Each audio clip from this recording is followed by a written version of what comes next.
सभी को नमस्ते। तो आज का क्लास जो है उसे टाइम सेल पर होने वाला है कि एक्सटेंशन क्या है, इसका आयुर्वेदिक इलाज क्या है। तो इस विषय पर हम लोग आज चर्चा करेंगे। अगर आप इस चैनल पर नए हैं तो सब्सक्राइब जरूर कर ले। तो चलिए अपने टॉपिक की ओर चलते हैं। स्टेम सेल क्या है पहले हम ये जानेंगे। स्टेम सेल शरीर की अविभेदित कोशिकाएं होती हैं जिनमें दो महत्वपूर्ण गुण होते हैं। आत्मनवीकरण यानी कि सेल्फ रिन्यूअल और विभेदन यानी कि डिफरेंशिएशन। ये कोशिकाएं अपनी प्रतियां बना सकती हैं और शरीर की लगभग 200 प्रकार की विशिष्ट कोशिकाओं जैसे रक्त कोशिकाएं, तंत्रिका कोशिकाएं, हृदय कोशिकाएं, मांसपेशी कोशिकाएं, इनमें से किसी में भी बदलने की क्षमता रखती हैं। स्टेम सेल क्या है? स्टेम सेल को अक्सर शरीर की खाली स्लेट या मरम्मत प्रणाली के रूप में जाना जाता है। मुख्य विशेषताएं आत्मनवीकरण यानी कि सेल्फ रिन्यूअल। ये कोशिकाएं लंबे समय तक विभाजित हो सकती हैं और अपनी जैसी और अविशेषीकृत यानी कि अनस्पेशलाइज्ड कोशिकाएं बना सकती हैं। विभेदन यानी कि डिफरेंशिएशन। उचित संकेतों के तहत ये कोशिकाएं विशिष्ट कार्य करने वाली कोशिकाओं में विकसित हो सकती हैं, जैसे लाल रक्त कोशिकाएं, सफेद रक्त कोशिकाएं, प्लेटलेट्स, तंत्रिका कोशिकाएं, मांसपेशी कोशिकाएं। स्टेम सेल के प्रकार। स्टेम सेल को उनकी क्षमता और स्रोत के आधार पर मुख्य रूप से वर्गीकृत किया जाता है। भ्रूणीय स्टेम सेल यानी कि एम्ब्रियोनिक स्टेम सेल, ये भ्रूण से प्राप्त होते हैं और प्लूरिपोटेंट यानी कि ये शरीर की किसी भी प्रकार की कोशिका में बदल सकते हैं। वयस्क स्टेम सेल, ये बच्चों या वयस्कों के शरीर के विभिन्न ऊतकों जैसे अस्थि मज्जा, रक्त, वसा ऊतक में पाए जाते हैं। ये आमतौर पर मल्टीपोटेंट यानी कि ये केवल कुछ प्रकार की संबंधित कोशिकाओं में ही बदल सकते हैं, जैसे अस्थि मज्जा के स्टेम सेल केवल रक्त कोशिकाएं ही बना सकते हैं। इंड्यूस प्लूरिपोटेंट स्टेम सेल, ये वयस्क कोशिकाओं को प्रयोगशाला में आनुवंशिक रूप से परिवर्तित करके बनाए जाते हैं ताकि ये भ्रूणीय स्टेम सेल की तरह प्लूरिपोटेंट बन सके। आधुनिक मेडिकल में महत्व। स्टेम सेल थेरेपी, जिसे पुनर्योजी चिकित्सा या रीजेनरेटिव मेडिसिन भी कहा जाता है, इसका उपयोग क्षतिग्रस्त या खराब हुए ऊतकों और अंगों की मरम्मत या प्रतिस्थापन के लिए किया जाता है। इसके उपयोग के कुछ उदाहरण रक्त संबंधी विकार, ल्यूकीमिया और सिकल सेल एनीमिया जैसी बीमारियों के इलाज के लिए अस्थि मज्जा प्रत्यारोपण यानी कि हेमेटोपोएटिक स्टेम सेल ट्रांसप्लांट। हृदय रोग, दिल के दौरे के बाद क्षतिग्रस्त हृदय तक ऊतक की मरम्मत। तंत्रिका रोग, पार्किंसंस, अल्जाइमर रोग और रीढ़ की हड्डी की चोटों का संभावित उपचार।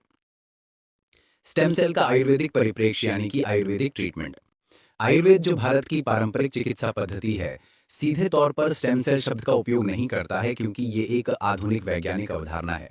हालांकि आयुर्वेद में शरीर की पुनर्योजी यानी कि रीजेनरेटिव और मरम्मत करने की जन्मजात क्षमता को कई सिद्धांतों के माध्यम से पहचाना गया है जो आधुनिक स्टेम सेल जीव विज्ञान के अनुरूप हैं। पुनर्योजनी क्षमता का आयुर्वेदिक आधार।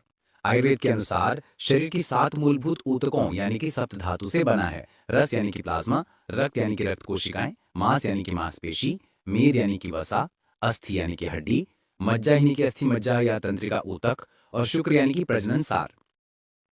धातु पोषण न्याय। आयुर्वेद के अनुसार एक धातु अपने से पहले वाली धातु से पोषण प्राप्त करती है। ये प्रक्रिया कोशिकाओं के विभेदीकरण यानी कि डिफरेंशिएशन और नए ऊतकों के निर्माण के आधुनिक विचार के समान है। उदाहरण के लिए रस धातु यानी कि प्लाज्मा और लसिका, जो हेमेटोपोएटिक स्टेम सेल के समान काम करता है, रक्त धातु को पोषण देता है।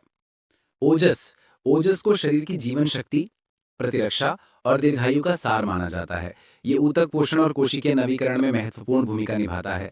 ओजस की वृद्धि और संतुलन अप्रत्यक्ष रूप से स्टेम सेल की सक्रियता और स्वास्थ्य का समर्थन करती है। रसायन चिकित्सा। रसायन चिकित्सा का मुख्य लक्ष्य स्वास्थ्य को बढ़ावा देना, रोगों को रोकना और दीर्घायु बढ़ाना है। इसे पुनर्योजी चिकित्सा के आयुर्वेदिक समकक्ष देखा जाता है क्योंकि ये सेल्युलर दीर्घायु और ऊतक मरम्मत को बढ़ाती है। रसायन औषधियां विशेष रूप से धातुओं को पोषित करने और विशिष्ट ऊतकों के पुनर्जीवन को प्रोत्साहित करने के लिए जानी जाती हैं। पुनर्जीवन को बढ़ावा देने वाली आयुर्वेदिक रणनीतियां। आयुर्वेदिक उपचार सीधे तौर पर स्टेम सेल का प्रत्यारोपण नहीं करते हैं, बल्कि प्राकृतिक तरीके से शरीर की आंतरिक पुनर्जीवी शक्ति को बढ़ाते हैं। रसायन जड़ी बूटियां। कई जड़ी बूटियां ऊतक की मरम्मत और कोशिकीय स्वास्थ्य को सुधारती हैं, जैसे आंवला की यानी कि आंवला और गुड़ूची यानी कि गिलोय। ये प्रतिरक्षा प्रणाली को मजबूत करती हैं और एंटी एजिंग गुणों को प्रमोट करती हैं, जो अप्रत्यक्ष रूप से स्टेम सेल को एक्टिवेट करने में मदद कर सकती हैं।